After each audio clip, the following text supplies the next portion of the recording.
एकनाथ महाराजांचं चरित्र भाग 59. कली माझी ना दिना उद्धराया, महाविष्णू अवतीर्ण झाले धराया. जी तारिले ही नदीना नाथा, नमस्कार माझा सद्गुरु एकनाथा. अवधूत चिंतन श्री गुरुदेव दत्त दत्तात्रय जनार्दन श्री एकनाथ महाराज की जय. 5 अध्यायांचा आढावा घेऊन 6व्या अध्यायाला प्रारंभ झाला. हे लिहून घेणारे श्रोते आपापले कागद, शाई, बोरू हे घेऊन सरसावले. काही श्रोतृजन उभं राहून म्हणाले, आम्हाला काशी क्षेत्रातल्या या प्रवचनासंबंधी, तिथल्या वास्तव्यासंबंधी आणि शिवाय या प्राकृत ग्रंथाला कशी मान्यता मिळाली यासंबंधी काही माहिती सांगावी आणि मग प्रवचनाला प्रारंभ करावा. नाथ म्हणाले, ठीक आहे, जशी जनता जनार्दनांची इच्छा. हो, काशीला पोहोचल्यापासूनची सारी हकीकत आता त्यांनी सांगायला सुरुवात केली ती अशी, आणि त्या सांगण्यात कुठेही स्वतःचा बडेजाव नव्हता, हुशारकी नव्हती, अढ्यता नव्हती. जणू त्रयस्थ भूमिकेतून श्रीमद भागवताचं महत्त्व, त्याची थोरवी वर्णन करत होते. मधूनच त्यांना गहिवर दाटून येई, मधूनच त्यांच्या चेहऱ्यावर स्मित झळकत असे. त्यांच्या कथनातली तन्मयता विलक्षण होती. त्यांची वाणी गंगौघाप्रमाणे खळाळून वाहत होती. श्रोतेमंडळी तर श्रवणात इतकी तल्लीन झाली की त्यांना जणू तो सोहळा प्रत्यक्ष पाहत असल्याचाच भास होत होता. ह्या श्रवणास गिरजाबाईही बसल्या होत्या. त्यांचे कान श्रवण कार्य करत असले तरी मन मात्र अधूनमधून स्वयंपाकघरात फेरफटका मारून येई. इतके दिवस घरापासून दूर राहणं झालं, त्यांना घरचं अन्न कुठं मिळालं. त्या प्रांतातली जेवणाची पद्धतही म्हणे वेगळीच. तिकडे पांढऱ्या पोळ्या आणि भाजी आमटी खायची पद्धत. मराठी माणसाला भात लागतो, ज्वारी बाजरीच्या भाकरीची सवय असते. रोज रोज गहू खाणं सोसत नाही. आणि आता एकदा भरीत रोडग्याचा बेत करायला हवा. खापराच्या तव्यावरची भाकरी इकडं फार आवडते, ती खरपूस लागते. थालपीठ, लोणी तर त्यांचं अगदी जीवश्च कंठश्च पक्वान्न. शिळ्या भाकरीचा काला करून त्यात दही मेतकूट घातलं तरी इकडे मिटक्या मारत खाणं. आणि पाण्याच्या बाबतीत हे तसे चोखंदळ आहेतच. घरचा पुरुष खाण्याच्या बाबतीत शौकीनच असावा, म्हणजे स्वयंपाक करणाऱ्याला चीज झाल्यासारखं वाटतं. शिवाय घरात त्यांच्या निमित्ताने सगळ्यांना खायला मिळतं. इकडे भागवत श्रवणाची मेजवानी देण्यात वाघबगार म्हणजे आहेत, पण त्यांच्या मुखी अन्नाचा रुचकर घास घालायला मीही वाघबगार असायला हवं, हे माझं कर्तव्य आहे. नाथांच्या आवडीनिवडीचा आठव करण्यात आणि रोज कोणते पदार्थ करायचे याची जंत्री लावण्यात त्या गर्क झाल्या होत्या. कसला कोण जाणे, पण दृष्टांत देता देता नाथ म्हणाले, सुखाचा मार्ग नेहमी पोटातून जातो अशी म्हण आहे. तिथे खाण्यापिण्याची रेलचेल होती. पेढे, रबडी, कलाकंद याचा तर नुसता माराच असायचा. तिथे खवय्ये लोक तर बसल्या बैठकीला ताटभर मिठाई फस्त करणाऱ्या. रोज सकाळी दूध जिलबीचा दुकानातून रतीप लावलेला असतो आणि लोकांची तिथे झुंबड लागलेली असते. प्रांत गंगा किनारीचा, त्यामुळं फळफळावळांचीही समृद्धी खूप आहे. तिथला लंगडा आम, आहा हा. प्रवचनातले लोक आश्चर्याने म्हणाले, आंबाही लंगडा असतो का? एकनाथ महाराज हसून म्हणाले, हे आपलं आंब्याच्या जातीचं नाव आहे हो.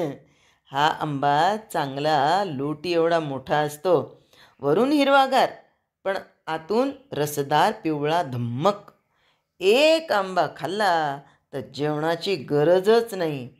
ही सगळी जरी समृद्धी असली तरी घरच्या अन्नाची कशाचीच सर नाही आहे.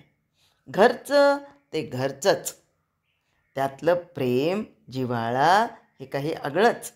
बोलता बोलता नाथ महाराजांनी गिरिजाबाईंकडे पाहिलं आणि त्या चटकन उठून आत निघून गेल्या. आता असाच तो दिनक्रम चालू असता असता एकदा काय झालं, लीला म्हणाली, बाबा बाबा तुम्ही म्हणे काशीत रुक्मिणी स्वयंवर लिहिलंय असं उद्धव मामा सांगत होता.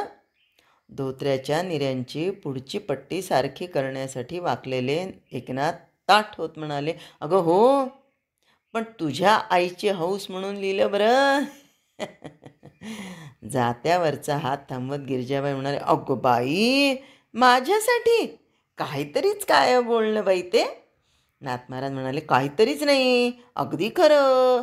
अगं तुला श्रीखंड्याचं लग्न करावं असं वाटत होतं ना, पण श्रीखंड्या म्हणजे बालकृष्ण हे कळल्यावर मग मी आपलं श्रीकृष्ण रुक्मिणीचं वाङ्मयीन लग्न लावून मोकळा झालो आणि शब्दाच्या ऋणातून मोकळा झालो.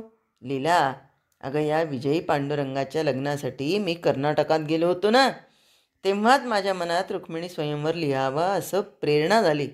पण त्याची पूर्ती मात्र काशी क्षेत्री झाली आणि श्रीमद भागवत समाप्तीपूर्वी 2 वर्ष आधी मी रुक्मिणी स्वयंवर पूर्ण केलं. श्रीखंडाचं नाव ऐकताच गिरजाबाईंचे डोळे पाणावले. त्या म्हणाल्या, आपण वाचून तरी दाखवावं, तेवढंच समाधान. दुधाची तहान ताकानं तरी शमेल. म्हणजे म्हणजे आमचं लिखाण आपलं ताकाचं पुळचट पाणी ना. नाथ महाराज गमतीने म्हणाले. गिरजाबाई लाजल्या. खुंट्याचा हात सोडून त्यांनी कपाळावरचा घाम मनगटानं पुसला आणि म्हणाला, इश्श, काहीतरीच काय बोलणं ते. पत्नीचं ते स्वरूप नाथांना सुखवून गेलं. त्यांना उगाचच दळण दळणाऱ्या नामयाच्या जनीची आठवण झाली. प्रवचनास 6व्या अध्यायापासून सुरुवात झाली होती. झालेल्या कार्याची ही फक्त पुन्हा आवृत्ती होती. नवीन सृजनाचं सौख्य त्यात नव्हतं. फक्त पुन्हा प्रत्ययाचा आनंद मात्र होता. कर्मयोगाच्या बाबतीत निष्क्रिय राहण्याचा नाथांचा पिंड नव्हता. त्यामुळं ते कार्यमग्न असले तरी मनात हुरहुर होती. काहीतरी नवनिर्मिती करावी असं त्यांना सारखं वाटत होतं. अर्थात अधूनमधून भारुडं, पदं, अभंग हे नवलेखन ते करत होतेच, पण त्यात त्यांना भरीवपणा वाटत नव्हता.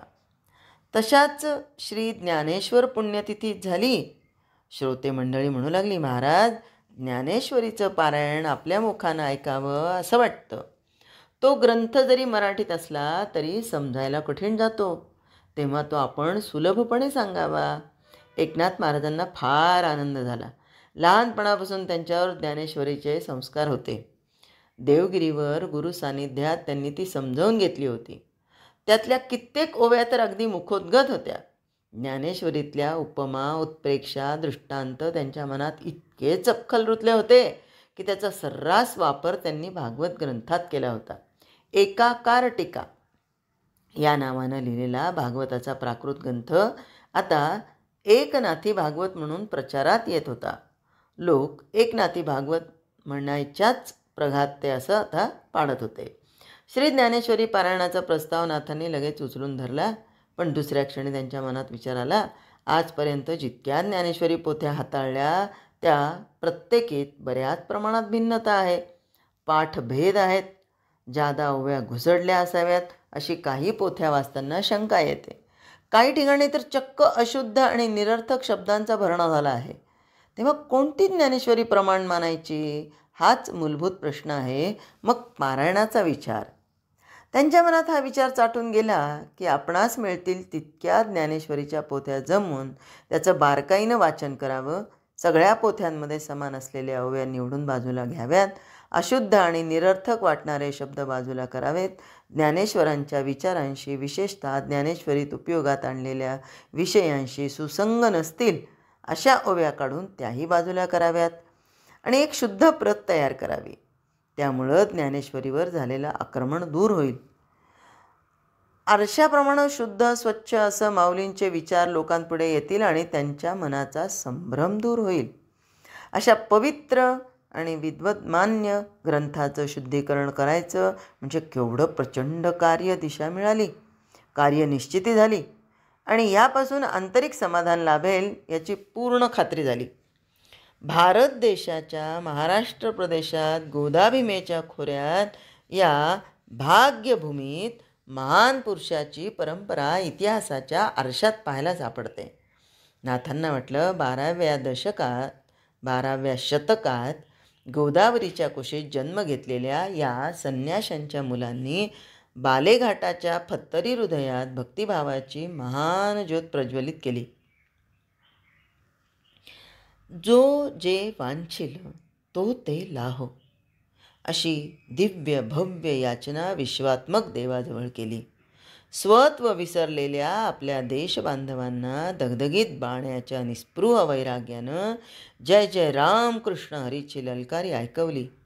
वाळलेल्या भोपळ्याच्या एकतारेतून नाद ब्रह्म साकारलं.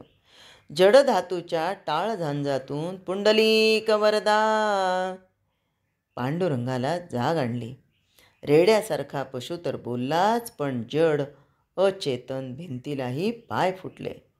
विचार करता करता एकनाथ महाराज सद्गदित झाले. त्या चारी भावंडांजवळ कशाचं भांडवल होतं? कोणत्या कुबेराचे कोश त्यांच्या साह्याला उलगडला होता? केवळ दृढनिष्ठा, श्रद्धा आणि जिद्द त्या पुण्यशील महात्म्यांच्या मनात कायम यशापयशाची पाल चुकलुकली नाही. तर पैलतीरावर कोकणाऱ्या काऊचा शब्द शकुनाचा, प्रणवाचाच शकून सांगत होता. नाथ महाराजांनी हात जोडले. कृतज्ञतेनं भारावलेल्या हृदयातून वाग्देवता स्त्रवू लागली. मनाच्या अत्यंतिक हळुवार अवस्थेत ते स्वतःशीच बोलावं तसं म्हणू लागले. ओम नमो ज्ञानेश्वरा, करुणा करा दयाळा, तुमचा अनुग्रह लाधलो, पावन झालो चराचरी. मी कलाकुसरी काहीच नेणे, बोलतो वचने भाविका, एका जनार्दनी तुमचा दास, त्याची आस पुरवावी, त्याची आस पुरवावी. आता एकनाथ महाराजांना अहोरात्र ज्ञानाई माऊलींचे वेध लागले. अहर्निश त्यांच्या मनात ज्ञानेश्वरीचाच विषय घोळू लागला. त्यांना जणू त्याचं पिसं लागलं. रामकृष्ण हरी. जय हरी.